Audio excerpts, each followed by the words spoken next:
به مجموعه خبر امروز با من شباهت شهید خوش آمدید. سرخط خبرها: شماری از مردم در پنجشیر میگویند بلند بودن تویانه مانع ازدواج برخی جوانان شده است. تیم ملی فتنس و زیبای اندام کشور برای شرکت در مسابقات بین المللی عازم مالدیو می شود. کار قرضی یک سرک در شهر هرات آغاز شد. دهها کودک مبتلا به مریضی استخوان شکن و سوختگی شدید به کشور آلمان اعزام می شوند. دشمنی 20 ساله میان دو خانواده در کندوز پایان یافت.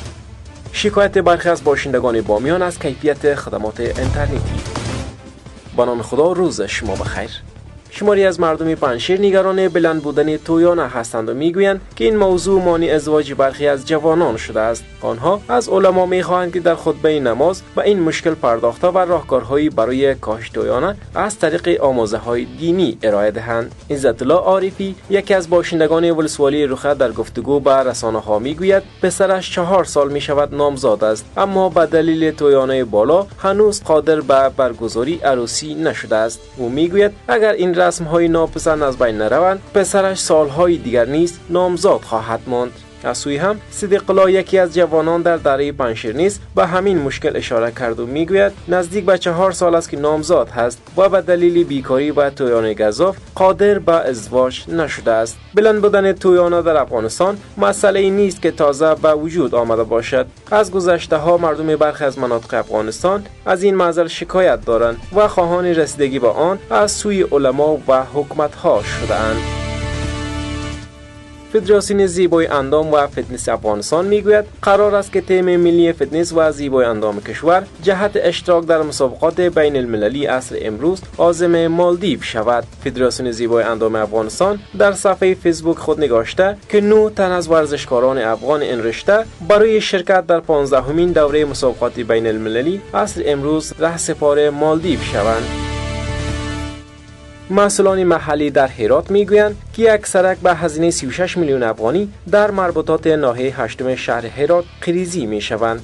در همین حال باشندگان ناحیه 8 شهر هرات نیز ضمن ابراز خوشحالی از آغاز کار این پروژه اظهار داشت که با تکمیل کار آن تسهیلات زیادی در زمینه رفت آمد برایشان فراهم شود. قابل یادآوری است که روز گذشته نیز کار ساخت یک سرک به طول بیش از 2 کیلومتر در مربوطات ناحیه 7 شهر هرات به هزینه بیش از 24 میلیون افغانی از سوی ریاست شاروال این ولایت آغاز شده بود. جمعیت هلال احمر افغانی میگوید تا 3 روز آینده 89 کودک مبتلا به مریضی استخوان شکن و سوختگی شدید جهت تداوی به کشور آلمان اعزام می شوند. شهاب الدین دلاور، رئیس جمعیت هلال احمر افغانی، در نشست خبری که به همین مناسبت دیروز دوشنبه 14 اغرب در کابل برگزار شده بود گفت که 89 کودک مبتلا به مریض استخوان شکن و سوختگی شدید که در این نهاد ثبت شده به روز پنجشنبه هفته روان به کشور آلمان اعزام می شوند.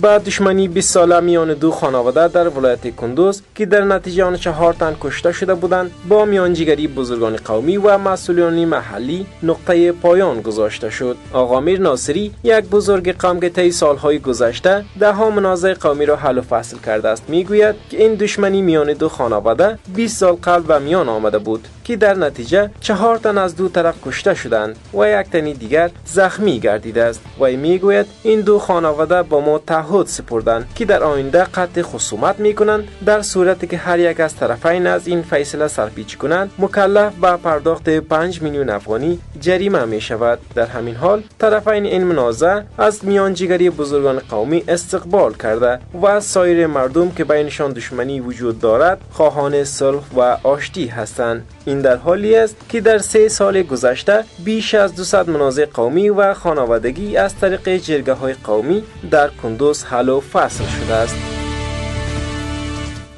شماری از باشندگان بامیان از پایین بودن کیفیت و بلند بودن قیمت خدمات اینترنتی و مخابراتی در این ولایت شکایت داشته میگویند که که این یکی از مهمترین مشکلات موجود مردم بوده و مسئولین در حل آن توجه نمایند. محمد نظیر نوروزی، معاون ریاست مخابراتی و تکنولوژی معلوماتی ولایت بامیان میگوید که بعضی مشکلات فنی در شبکه‌های مخابراتی وجود آمده بود که بعد از نظارت و بررسی اکنون رو به بهبود است. نامبرده افزود که حدود 117 پای مخابراتی دولتی و خصوصی در سطح بامیان فعال است که برای مردم خدمات ارائه می‌نمایند و خدمات اینترنتی نیز به شکل 4G، 3G و اکثرا 2G ارائه می‌گردد. همچنان وی علاوه کرد تعدادی از باشندگان این ولایت که هنوز به خدمات شبکه مخابراتی دسترسی ندارد و عابرین در مسیر شاهراه دچار این مشکلات هستند، به تازگی امر ساخت حدودی 12 سایت مخابراتی از بودجه وزارت مخابرات و تکنولوژی توسط این وزارت منظور شده و به اعمار و فعال شدن آن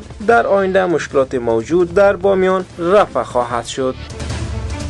سپاسگزارم از همراهتان. روز به همه‌تان بخیر.